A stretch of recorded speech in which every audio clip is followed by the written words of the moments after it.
Existe um momento na vida de todo cético em que a realidade que ele construiu desmorona. Para 25 dos maiores médicos do país, esse momento teve data e hora marcadas. O que você vai ouvir hoje não é uma lenda urbana, é o relato reconstruído do que aconteceu dentro do Auditório 4 do Hospital Central, um lugar onde a fé não costuma ter permissão para entrar. De um lado, equipamentos que custam milhões de dólares, doutorados em Harvard, prêmios internacionais e a certeza absoluta de que a matéria é tudo o que existe. Do outro lado, Dona Geralda, 78 anos, analfabeta. Uma senhora que nunca leu um livro de biologia, mas que diz conseguir ouvir o sussurro da doença antes mesmo dela aparecer no corpo. Eles a convidaram para desmascará-la. Eles queriam fazer dela um exemplo de como a superstição atrasa a ciência. O plano era humilhá-la em transmissão ao vivo para uma junta médica. Mas você vai descobrir como o homem mais arrogante daquela sala acabou de joelhos, não diante de uma religião, mas diante de uma verdade que a ressonância magnética não conseguiu fotografar. O ambiente foi desenhado para intimidar. O Auditório 4 é conhecido como o Tribunal. É ali que residentes são reprovados e carreiras são destruídas.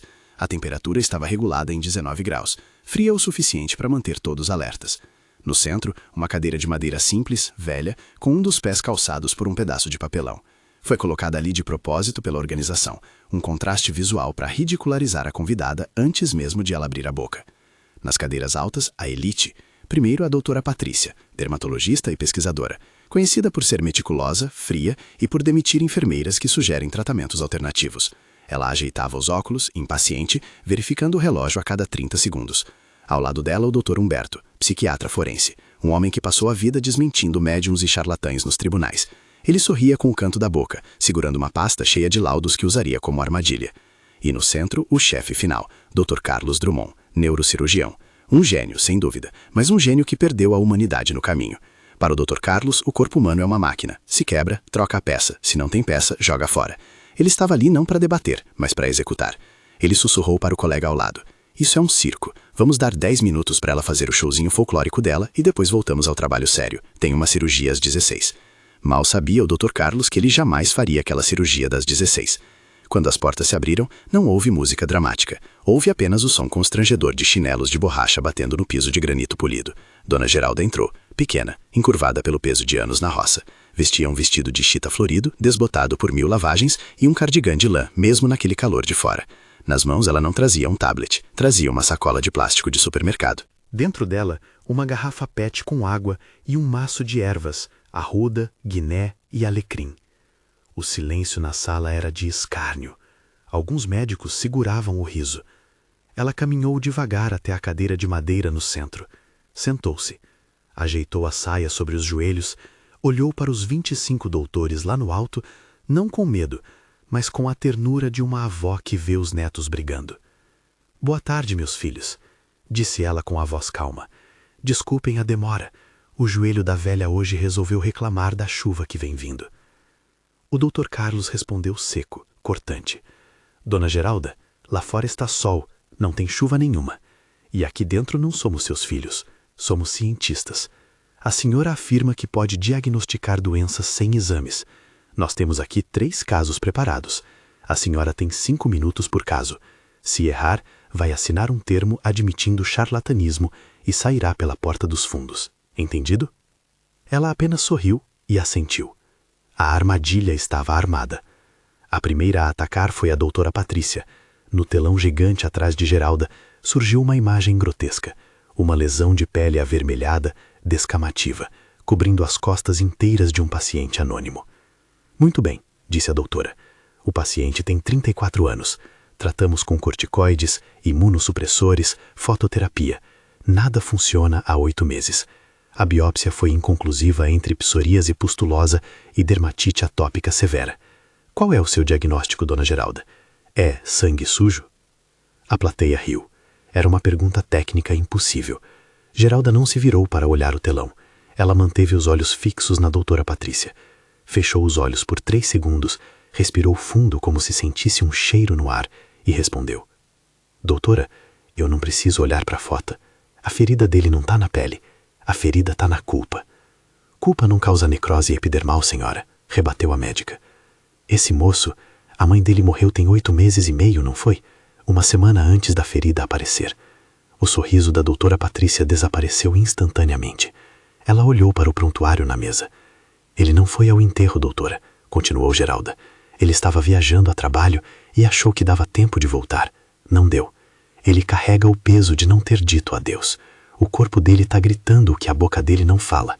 A senhora está passando pomada na saudade dele. Não vai sarar. Diga a ele para visitar o túmulo, para chorar o que tem que chorar, e deixar de camomila. Em 3 dias a pele limpa. Um murmúrio correu pela sala. A informação sobre a morte da mãe não estava no resumo clínico. Era uma nota de rodapé confidencial. A doutora Patrícia sentou-se devagar, tirando os óculos, pálida. 1-0 para a senhora da roça, mas a guerra estava longe de acabar. Vendo a colega abalada, o doutor Humberto, o psiquiatra cético, levantou-se furioso. Ele não ia permitir que truques psicológicos dominassem o ambiente. Partiu para a ofensa, gritando que aquilo era leitura fria, truques de mentalista, coincidências estatísticas. Dizia que a mente humana é química, neurotransmissores, e que não existe ferida na aula. Dona Geralda, pela primeira vez, levantou-se, com dificuldade, apoiando-se na cadeira. Caminhou até a beira do palco, ficando a 2 metros do Dr. Humberto. Olhou para ele com uma tristeza profunda.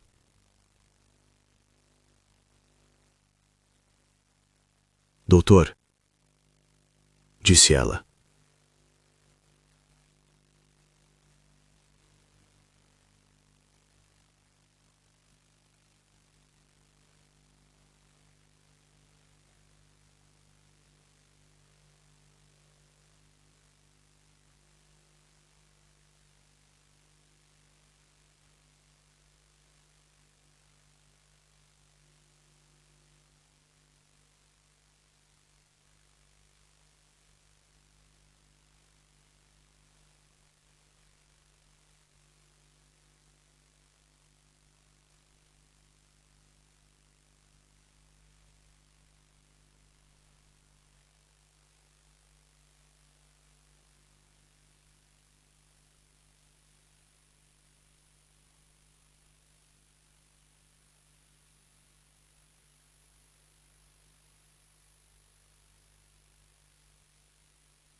Onde ele está?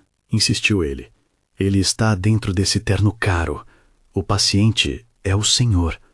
O Dr. Carlos sussurrou incrédulo. O quê? Eu sou saudável. Eu corro maratonas. Eu... Não minta para a velha, meu filho. A dor do lado esquerdo quando você deita, a morfina que você pega no estoque do hospital e toma escondida da sua esposa para conseguir aguentar o plantão. Você fez esse exame ontem à noite, com o nome falso de um paciente indigente, porque tem medo que o conselho descubra que o grande Dr. Carlos está morrendo. O Dr. Carlos travou. Ele segurava o tablet com tanta força que os nós dos dedos ficaram brancos. Ele sabia. Ele sentia a massa crescendo dentro dele há meses. Ele adiou o exame por terror, e quando fez, não teve coragem de abrir o resultado final. Abra o tablet, doutor. A verdade dói, mas a mentira mata mais rápido. Com as mãos trêmulas, ele deslizou o dedo na tela e conectou o tablet ao telão principal. A imagem da tomografia apareceu para todos verem. O laudo em letras garrafais dizia: adenocarcinoma pancreático, massa de 4 centímetros, metástase hepática visível. O som do tablet caindo no chão ecoou pelo auditório como um tiro. O médico, o homem de ferro, caiu de joelhos. Ele não era mais o doutor de Harvard. Era apenas um homem com medo da morte. Ele chorava copiosamente, repetindo: eu não quero morrer. Eu tenho uma filha. Eu não posso morrer. Naquele momento, Dona Geralda poderia ter ido embora. Ela tinha vencido. Ela tinha humilhado a arrogância. Mas ela não estava lá para vencer debates. Ela estava lá para curar. Ela se aproximou do homem que a chamou de charlatã, molhou o galho de arruda na água e colocou a mão enrugada e quente na testa gelada do médico. A medicina do homem tem limite, doutor, disse ela. A do Criador não. Esquece o diploma agora. Pede com fé. Não pro médico, mas pro pai. Ela rezou. Não foi um discurso teológico. Foi uma reza antiga, ritmada, que parecia vir das entranhas da terra. O Dr. Carlos, de joelhos, começou a sentir um calor intenso no abdômen. Ele descreveu depois como se uma mão de fogo tivesse entrado nele e arrancado uma pedra fria de suas entranhas. Ele gritou, um grito de dor que virou um suspiro de alívio. E então, silêncio. Ele levantou a cabeça, apalpou a barriga, apertou com força onde antes não podia nem tocar. Parou, disse ele atônito. A dor parou. O epílogo dessa história desafia a lógica. No dia seguinte, o Dr. Carlos refez os exames, dessa vez com 3 testemunhas. O pâncreas apresentava tecido cicatricial, como se tivesse passado por uma cirurgia anos atrás. O tumor ativo desapareceu. Remissão espontânea, disseram os livros. Milagre, disse ele. Daquele dia em diante, o auditório 4 mudou. Não se tornou uma igreja, mas deixou de ser apenas um tribunal. O Dr. Carlos continua operando, mas hoje, antes de cada cirurgia, ele faz algo que não aprendeu em Harvard. Ele toca a testa do paciente, fecha os olhos por um segundo e pede permissão para ser apenas um instrumento. Eles tentaram humilhar a simplicidade, mas descobriram que a raiz é sempre mais forte que o concreto. A ciência explica como a vida funciona, mas só a fé explica por que vale a pena viver. Se você carrega uma dor que nenhum exame detecta, talvez não esteja precisando de mais remédio. Talvez, só talvez, você precise voltar para a simplicidade.